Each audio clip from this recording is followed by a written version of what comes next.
Sueños, evolución y la realización de valores. Autor, Jane Roberts. Presta atención a lo que está directamente ante ti. No tienes la responsabilidad de salvar el mundo o encontrar las soluciones a todos los problemas, sino de ocuparte de tu rincón personal particular del universo. A medida que cada persona hace eso, el mundo se salva a sí mismo. Prefacio. Este libro será mi proyecto más ambicioso hasta ahora. Algunos pueden decir que cualquier libro es un esfuerzo ambicioso, cuando se origina en una fuente psicológica, hasta ahora divorciada de sus ideas ordinarias de creatividad. Una cosa, por ejemplo, es que un escritor físico produzca un manuscrito, e incluso, ese tipo de creatividad implica vastas y ocultas maniobras psicológicas que nunca aparecen en el manuscrito mismo. Como la mayoría de mis lectores saben, no pretendo tener ahora una personalidad física. Reivindico una realidad independiente en otro nivel de existencia. Mi estatus y mis orígenes parecen extraños solo porque has entendido muy poco acerca de tus propios orígenes. Empiezo este libro esta tarde. Ya he dado el título, y en otro nivel de conciencia, Jane Roberts fue capaz, hace 12 días, por ejemplo, de percibir algunos atisbos de algunos de los temas que se incluirán aquí. Hasta ahora, sin embargo, físicamente solo existe la página de papel en la que Robert Potts está escribiendo estas palabras que digo. Algún día, en términos de tiempo, habrá un libro grueso. Aunque el manuscrito aún no existe en un libro físico, el libro en sí, las ideas y las palabras, son en los aspectos más importantes bastante reales ahora. Ciertas cualidades están implícitas en todo tipo de creatividad que generalmente se pasan por alto, por lo que no son evidentes. El tipo de procedimientos creativos en los que estamos involucrados puede servir para sacar a la luz algunas de esas cualidades y arrojar luz sobre muchos aspectos de la psique humana que generalmente permanecen ocultos. Hablo a través de Ruburt, o a través de Jane Roberts, si lo prefieren. Ruburt tiene sus propias habilidades creativas, y las usa bien, y es en gran medida debido a esas habilidades que nuestro primer contacto tuvo lugar, en diciembre de 1963. A los científicos les gusta decir que si miras hacia afuera en el universo, miras hacia atrás en el tiempo. Esa afirmación es solo parcialmente cierta. Sin embargo, cuando te mueves hacia adentro a través de la psique, comienzas a empujar, en tus términos, hacia atrás, hacia los orígenes de la existencia. Tus habilidades creativas no te permiten simplemente pintar cuadros, contar o escribir historias, crear esculturas o arquitectura. No se limitan a proporcionaros una base para vuestras religiones, ciencias y civilizaciones. Son tu contacto con la fuente de la existencia misma. Proporcionan el poder que te permite formar un sistema de creencias para empezar. Ahora bien, mientras creáis que la consciencia emerge de alguna manera de la materia muerta, nunca os comprenderéis a vosotros mismos, y siempre estaréis buscando el punto en el que la vida tomó forma. Siempre tendrás que preguntarte acerca de una especie de nacimiento mecánico del universo, y de hecho, parecerá como si tu propio mundo estuviera hecho de las piezas de repuesto que de alguna manera encajaron de tal manera que la vida emergió más tarde. Estás lleno de preguntas sobre cuándo y dónde aparecieron las diversas especies y cómo se formaron las rocas, cuándo a algunos reptiles les crecieron alas, cuándo algunos peces emergieron de los océanos y aprendieron a respirar aire, y seguramente te preguntarás qué sucedió en los tiempos intermedios. ¿Cuántos reptiles intentaron tener alas, por ejemplo, y fracasaron, o no pudieron volar? ¿O cuántos millones de reptiles se necesitaron? ¿Y cuántos intentos antes de que el primer pájaro triunfante volara sobre el paisaje? ¿Cuántos peces murieron con los pulmones a medio formar, que estaban demasiado lejos de la orilla del agua para volver a sumergirse bajo las olas? ¿O cuántos peces cayeron de espaldas al agua, encontrándose en una etapa intermedia tal que ya no podían vivir en el agua ni respirar el aire? Entonces, en esos términos, ¿cuántos habitantes del agua murieron antes de que el primer mamífero se pusiera de pie con los pulmones completamente llenos, respirando el aire primitivo de la tierra? Los científicos dicen ahora que la energía y la materia son una sola cosa. Deben dar el siguiente paso completo para darse cuenta de que la conciencia, la energía y la materia son una. En este libro, entonces, veremos el origen del universo, el origen de las especies, el origen de la vida desde otro punto de vista. Espero que este punto de vista proporcione otro marco a través del cual puedas entender y estudiar la realidad física, tu parte en ella, y sentir la inmensa complejidad creativa que une a cada individuo con la fuente de la conciencia misma.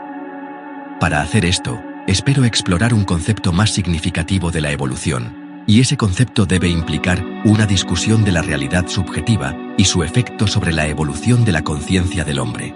El universo no se originó a partir de lo que te gusta pensar como una fuente externa y objetivada. Tu propio cuerpo físico te proporciona imágenes corporales robustas, presentaciones exteriores. Tus sueños no aparecen de repente exteriorizados en tus imágenes en lugar de tus rasgos, por ejemplo. Permanecen ocultos. Tus sueños, en realidad, aparecen en la pantalla interior de tu mente.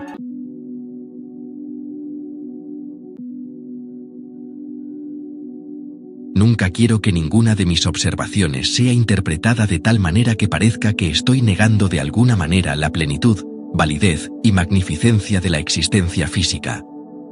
Quiero señalar, sin embargo, que un estado que soléis llamar soñar no es más que una débil indicación de una realidad interna de acontecimientos, un orden interno de acontecimientos del que emerge el mundo físico. Espero mostrar cómo la naturaleza de los sueños ha ayudado a moldear la conciencia del hombre. Espero mostrar que la conciencia forma el entorno, y no al revés. Espero mostrar que todas las especies están motivadas por lo que yo llamo la realización de valores, en la que cada una busca mejorar la calidad de vida para sí misma y para todas las demás especies al mismo tiempo.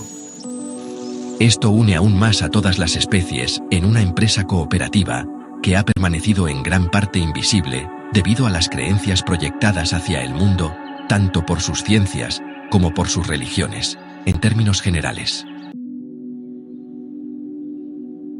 Todas sus civilizaciones más grandiosas han existido primero en el mundo de los sueños. Se podría decir que el universo se soñó a sí mismo para que existiera. En términos generales, los estados de vigilia y sueño son los únicos niveles de conciencia con los que te has ocupado principalmente.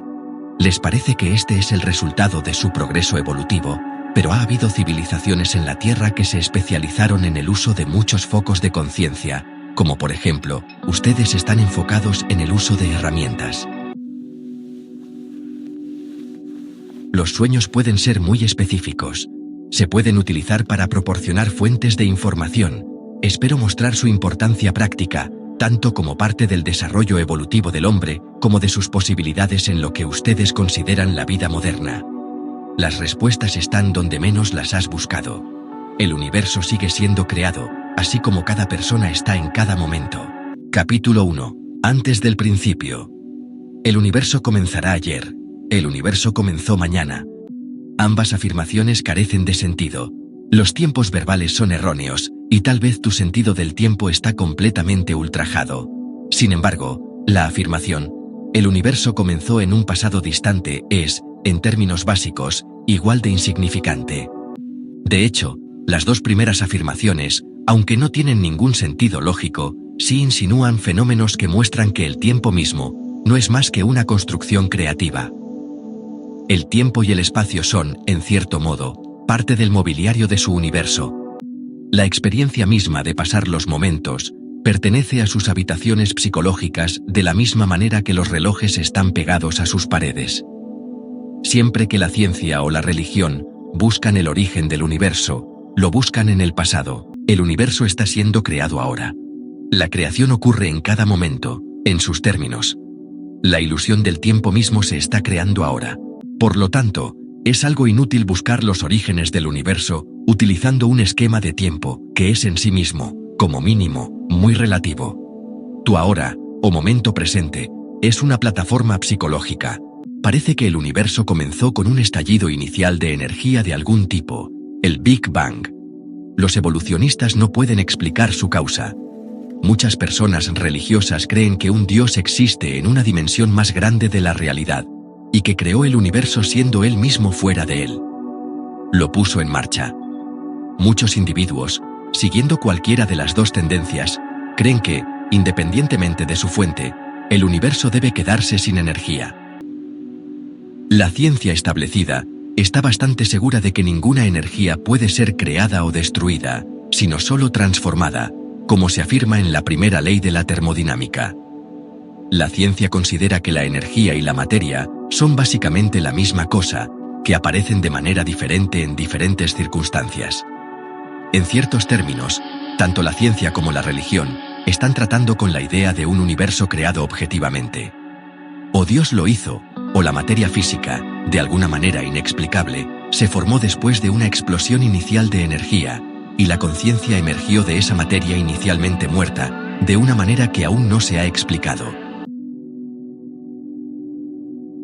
En cambio, la conciencia formó la materia.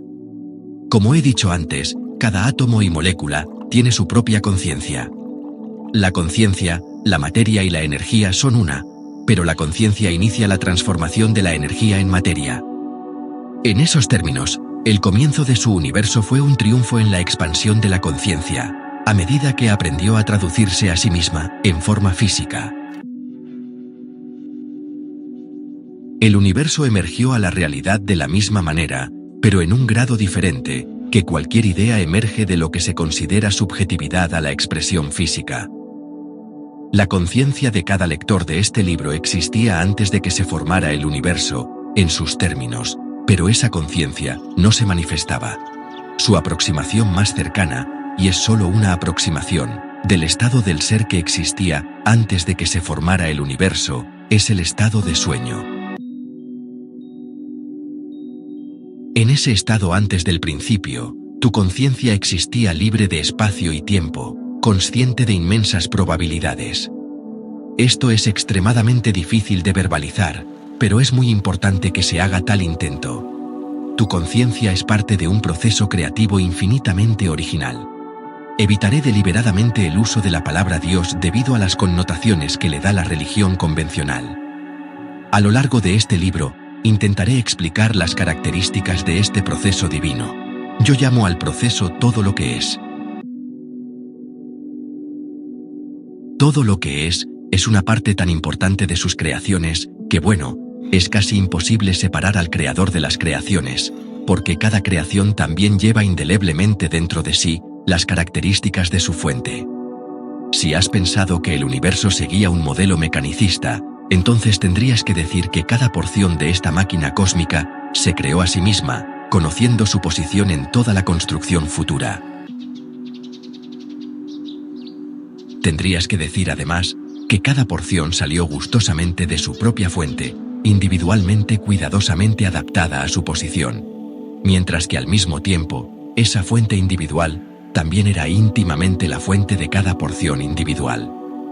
Tampoco estoy diciendo que el universo sea el resultado de alguna máquina psicológica, sino que cada porción de conciencia es una parte de todo lo que es, y que el universo cae unido en un orden espontáneo y divino, y que cada porción de conciencia lleva dentro de sí indeleblemente el conocimiento del todo.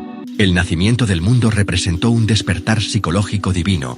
Cada conciencia que toma parte en el universo físico soñó con tal existencia física, en sus términos, antes de que se formara la Tierra. En términos más amplios que los vuestros, es muy cierto decir que el universo aún no se ha formado, o que el universo se ha desvanecido. Sin embargo, en términos aún más amplios, el hecho es que, en un estado u otro, el universo siempre ha existido. Tu aproximación más cercana al propósito del universo se puede encontrar en esas emociones amorosas que tienen hacia el desarrollo de sus hijos, en su intención de que desarrollen sus capacidades más plenas. Tus aspiraciones más sutiles pueden darte alguna vaga pista en cuanto al gran impulso creativo que hay detrás de tu propio acto más pequeño, porque tu propio acto más pequeño es posible solo porque tu cuerpo ya ha sido provisto en el mundo físico. Tu vida está dada, en cada momento se renueva, tan suavemente y sin esfuerzo, cabalgas ese empuje de la energía de la vida, que a veces apenas te das cuenta de ello. No estás equipado con una cierta cantidad de energía que luego se desgasta y muere. En cambio, eres, de nuevo, recién creado en cada momento. No puedes probar científicamente que tu mundo fue creado por un Dios que lo puso en movimiento, pero permaneció fuera de su dominio. Tampoco puedes probar científicamente que la creación del mundo fue el resultado de un suceso fortuito, así que tampoco podrás probar lo que te voy a decir. No en términos habituales.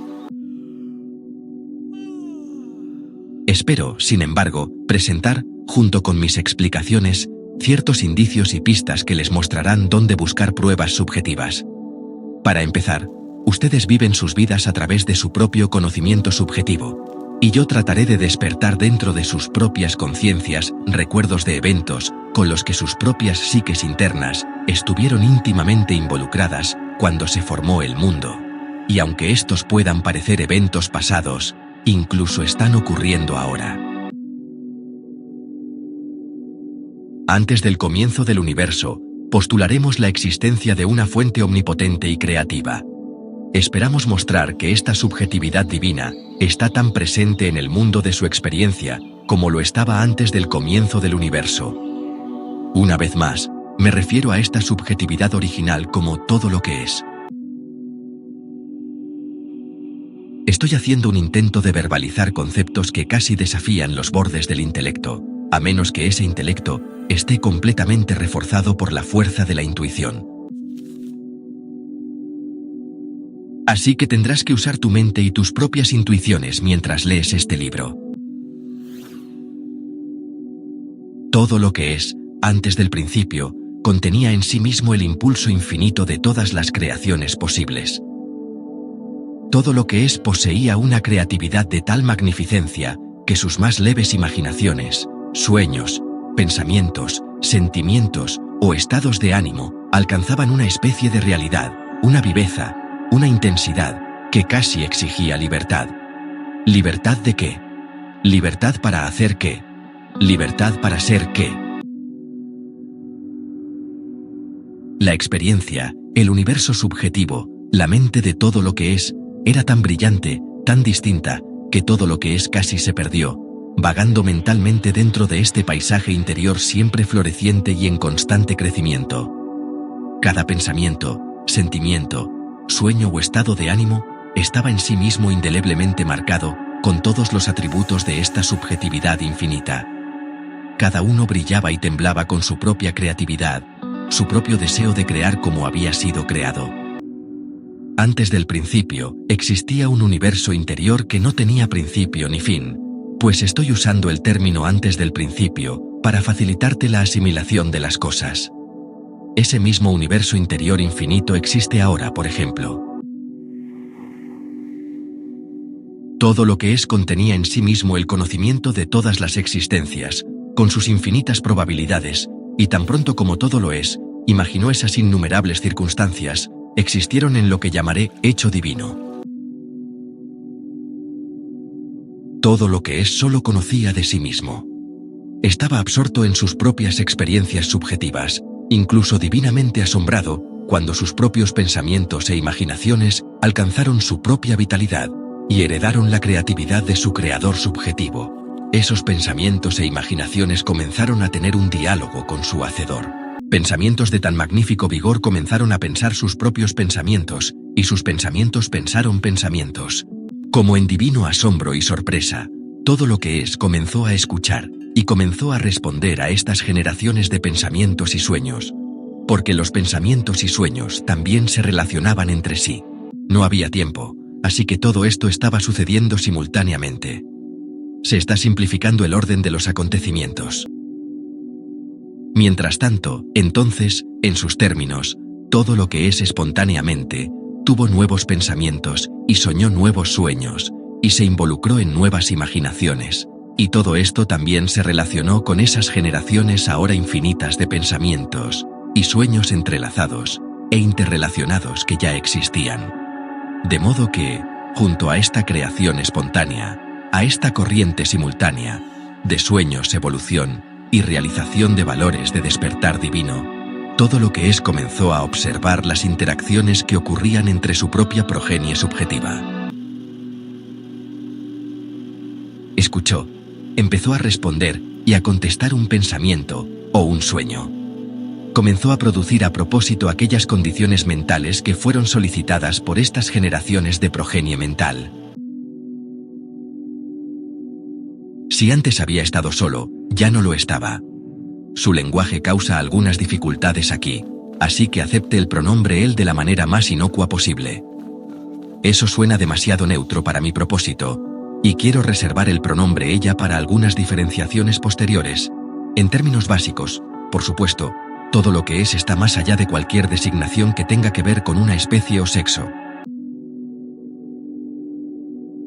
Todo lo que es, entonces, comenzó a sentir una creciente sensación de presión a medida que se daba cuenta de que sus propios pensamientos y sueños, que se multiplicaban constantemente, anhelaban disfrutar de esos mayores dones de creatividad con los que estaban dotados de forma innata.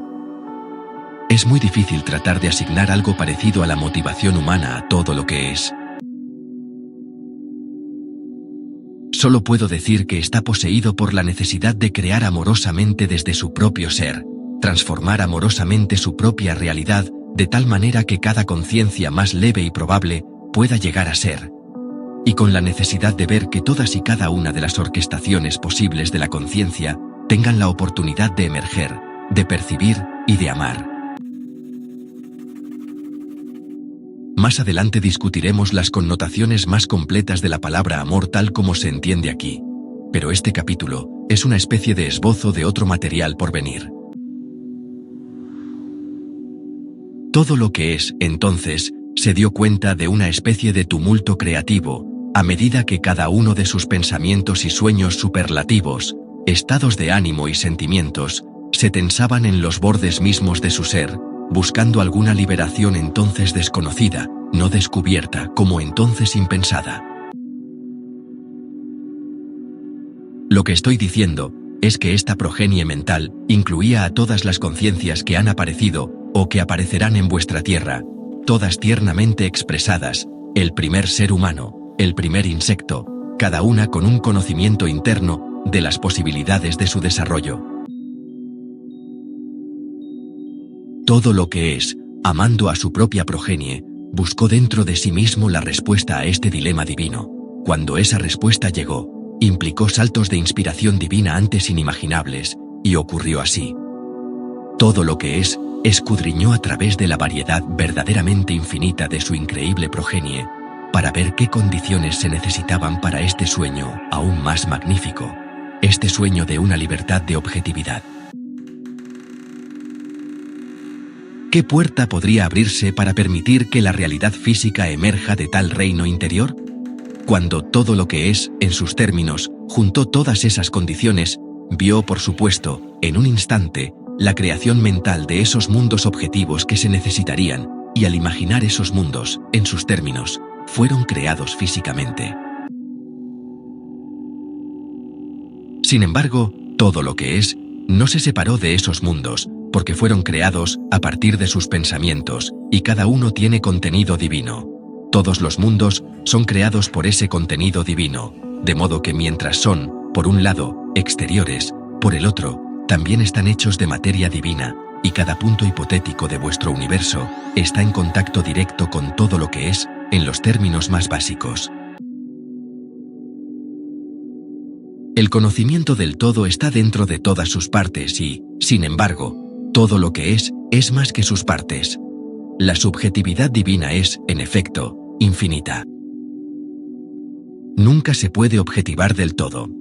Cuando los mundos, el tuyo y el de otros, fueron creados de esta manera, hubo una explosión de proporciones inimaginables, cuando la chispa divina de la inspiración explotó en objetividad. El primer objeto era una masa casi insoportable, aunque no tenía peso, y explotó, iniciando instantáneamente los procesos que formaron el universo, pero sin tiempo involucrado. El proceso que podríais imaginar que tomó eones, ocurrió en un abrir y cerrar de ojos, y la materialización objetiva inicial del pensamiento masivo, de todo lo que es, irrumpió en la realidad. En sus términos, esto fue una explosión física, pero en los términos de las conciencias involucradas en ese avance, Esto se experimentó como un primer frenesí inspirador triunfante, un avance hacia otro tipo de ser. La Tierra apareció entonces, a medida que la conciencia se transformaba en las múltiples facetas de la naturaleza. Los átomos y las moléculas estaban vivos, conscientes, ya no eran simplemente parte de una sintaxis divina, sino que hablaban por sí mismos a través de la naturaleza misma de su ser. Se convirtieron en las vocales y sílabas vivas y conscientes, a través de las cuales la conciencia podía formar la materia.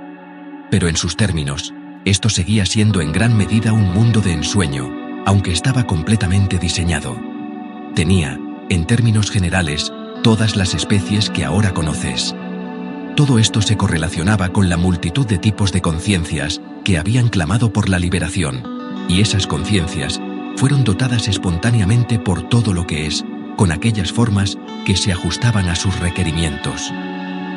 Tuviste el nacimiento de los sueños, la evolución y la realización de valores de la conciencia individualizada tal como la piensas en el contexto físico. Esas conciencias estaban individualizadas antes del principio, pero no se manifestaron. Pero la conciencia individualizada no era tan audaz. Al principio no se apegó completamente a sus formas terrenales, sino que a menudo descansaba dentro de su antigua herencia divina. En sus términos, es como si la Tierra y todas sus criaturas estuvieran parcialmente soñando, y no tan enfocadas dentro de la realidad física como lo están ahora.